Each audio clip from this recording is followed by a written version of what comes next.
My Hero Academia. This is My Hero Academia chapter 319, Friend. My Hero Academia was off last week. We got it back this week. This chapter, last we left off, Midoriya was kind of getting overwhelmed after being in a battle with against civilians, essentially, and he's not trying to hurt nobody, so he was like falling back to figure out how he's going to get out of this one when Bakugo came in and saved him. And this entire chapter is basically explaining how that came to be. And it's basically a flashback chapter. We cut back to a few days after Midoriya left UA, and everybody's just kind of reacting to the letter he left behind for all of them. The entire Class 1A is like gathered around conference style, just to kind of figure out what to do next. And they kind of figure that Midoriya left with Hawks, Best Jeanist, and Endeavor because none of them are really answering their phones.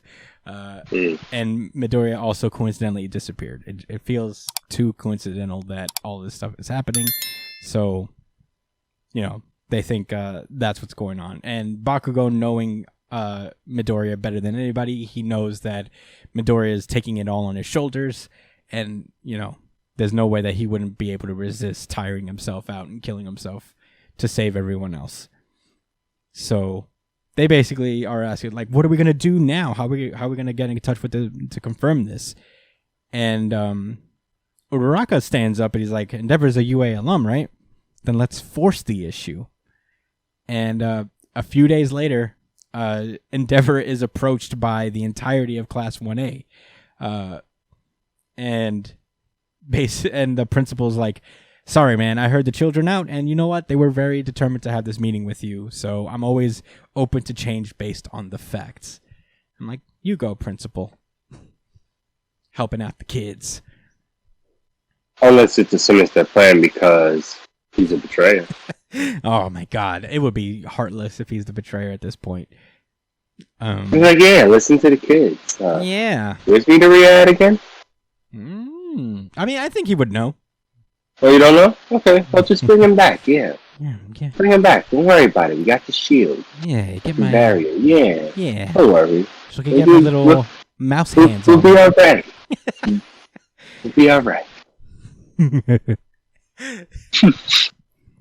So nah. They basically like Shoto comes up first. He's like, "Why are you ignoring me? We said we'd stop Toya together." And he's like, "Shoto, your willingness alone means the world to me." And he just like is like, "Bullshit. I mean, like, it doesn't matter to me. I have to do shit." When he said that, like, that meant like that was supposed to like make him feel better. Like, I don't give a fuck about your feelings. We just got cool, Dad. Yeah, right. Don't get too comfortable now. So, yeah, he asked him straight up. He's like, "You're letting Deku operate with you and All Might, aren't you?" And Endeavor just kind of stays shut, and from there, the silence says everything.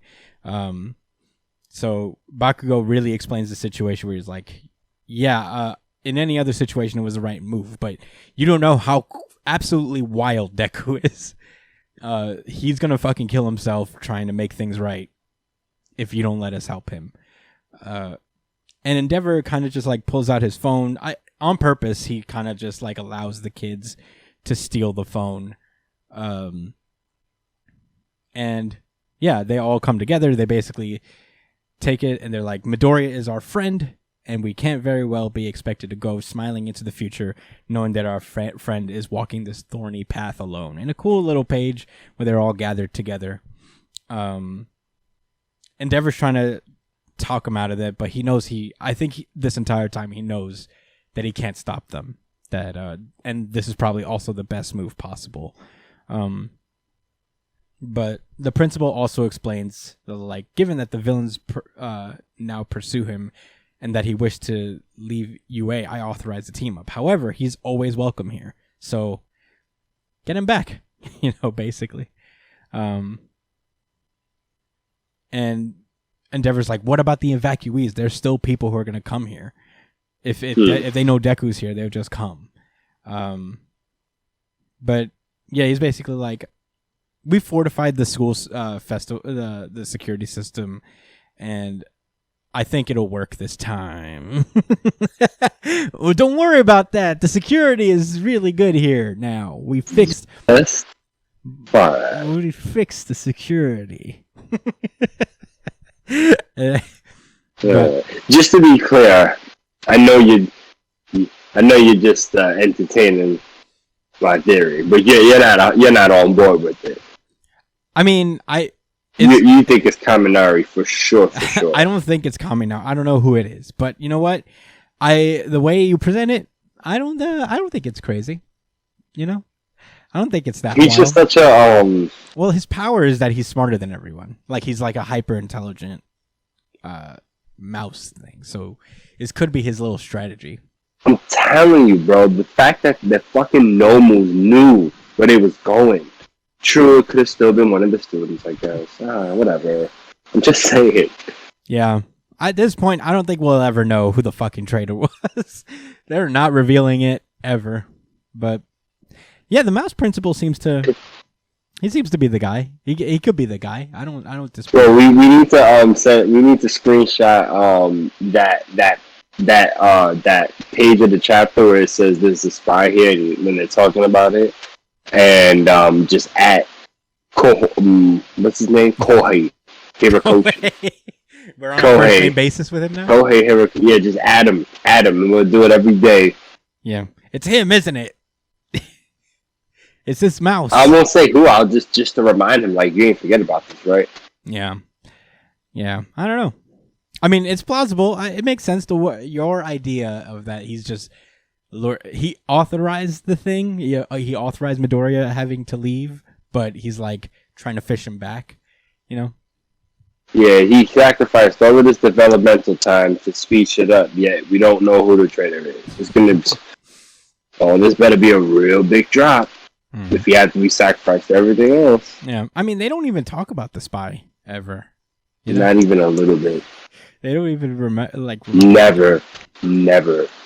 Which is fine. We'll get there. I think we'll get there. If not, who cares? The story's been moving along all right without it. I don't know. We'll see. But in any case, we cut back to the present. The entire squad is here, top to bottom. And they defeated, what's his name? Dictator? Dirty McCreepy. What do you call him? Dirty McGreasy? That's Dirty McCreepy. Yeah, Dirty McCreepy. So, you know, his control has dissipated from the civilians that he had hostage. They all disperse, and they all approach Midoriya, and he's like, "Why? Why did you come here?" And like, because we were worried about you, you dirty. Look how dirty you are. That's why. He's a super villain here. Yeah, and Midoriya just like ignores their helping hand. They're like, "I'm fine, so don't worry and get away from me." And Bakugo, the whole entire class is there. Yeah, the whole class, top to bottom, even Ojiro. You got Ojiro there? Tail guy. Beware of the tail guy. So, yeah, Bakugo is like, "Wow, real inspiring.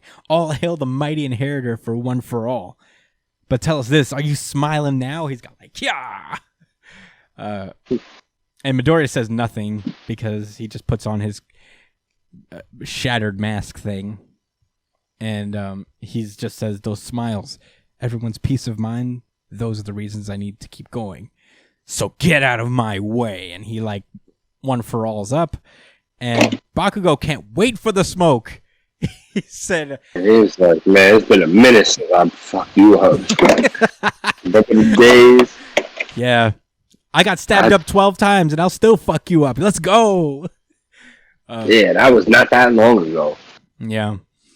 And it's most prominent is Bakugo, Uraraka, and Ida just up front being like, "All right, I guess we got to fight Midoriya now."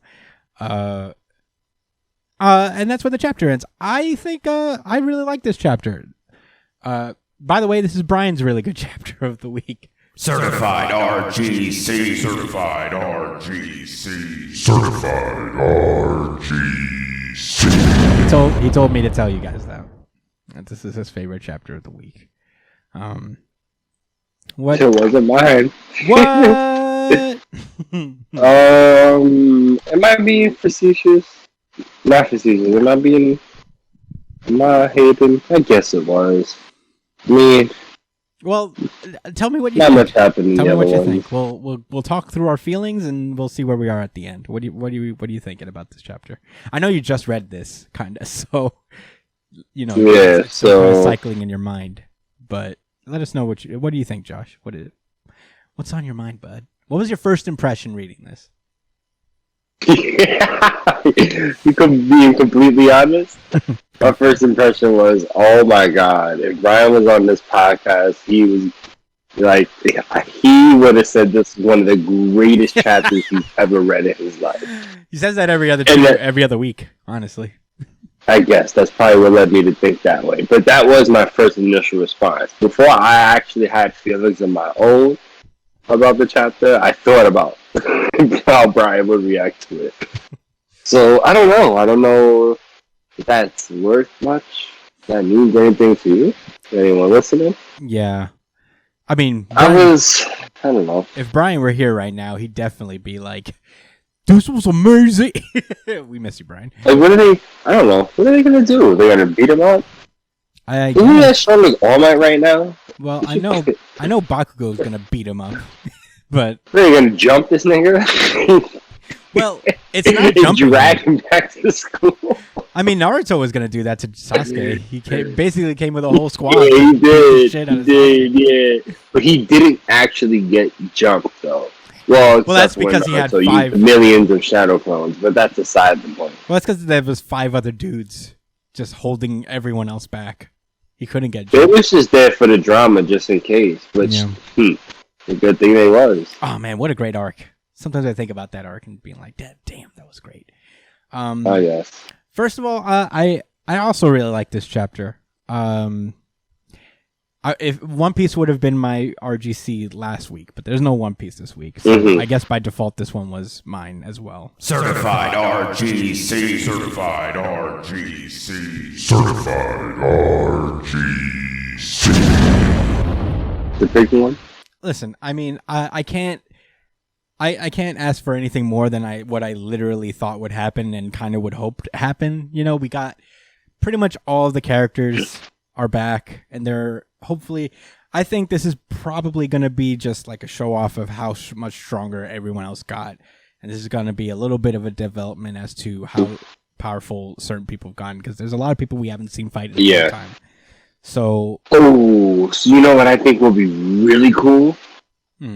If like Dictator didn't actually like get knocked out and he takes control of Midoriya, so it's an actual like he's fighting with him full force. That would be interesting. Kind of raises the stakes instead of making this some cheesy. Hey, friends. It's not gonna get much more. This is our development right here. This is it. No. Here you go. All right, let me stop. I'm being very negative. It's fine. I get it. Because I don't want to get my hopes high, bro. That's what it is. That's what I'm doing. You're very I'm setting the bar very low. You guard your heart pretty aggressively when it comes to manga, dude. Yeah, dude. You don't really want to get your heart. I'm very close to becoming a heartless. Yeah, for real. I'm gotta conceal the darkness. Yeah, I don't mind. I think like this whole saga with Midoriya just kind of like pushing himself is interesting, and it's in line with what he's like, and and it's not just Midoriya, because even the adults are just kind of putting this all on him. So enablers. Yeah, they're not helping. They're not like making it any less his responsibility in a way. They're like, please wait, come back, kind of. Like, but nobody's forcing the issue that like, all right, you're gonna take a nap and take a shower. No one's holding him down. Except no one told him that for sure. Yeah, we know that for a fact already. Yeah, but this is in line with his character. Like Midoriya unchecked is very much like this. He always needed that. He's very much like Spider-Man in that way. Spider-Man, I don't think would have acted different. So Yeah, it all makes sense in light of his character. I'm very excited because a lot of the characters that are here, like it will probably be good to get Uraraka and Ida specifically because they are Deku's first friends at UA, like for real. Like they're the original crew. They used to hang a lot. Mm-hmm. It's a nice little point of development for all three of them to kind of knock Midoriya back into his senses, and I don't mind. It would display some new powers. Maybe Ida has been pulling more of his mufflers out of his fucking shin. That was a dark moment. You remember that when he, like, you know why he remember when he had like the big mufflers now? It's because he just kept ripping them out and healing them and ripping them out again. Yeah. Yeah, but it's okay. It's not that dark. I mean, it's no. It's not that dark. It's just like, damn. Yeah. Yeah. Rough. Yeah. I'm into it. And hopefully we get to see a couple of other people do cool shit. I don't know. Maybe Tokoyami. Tokoyami being there is a little overkill already. Like, I don't know what Deku think he's going to be doing. He's fighting 20 people. It looks like 20 of the best students of UA. Ever. Yeah, pretty much. So, yeah, it's gonna be, that's why I'm hoping Dictator takes him over so he kind of goes all out. Mm-hmm. Because, I'm sure he's going to be hard to handle. Yeah, I'm very into it, though. My Hero Academia is pretty great right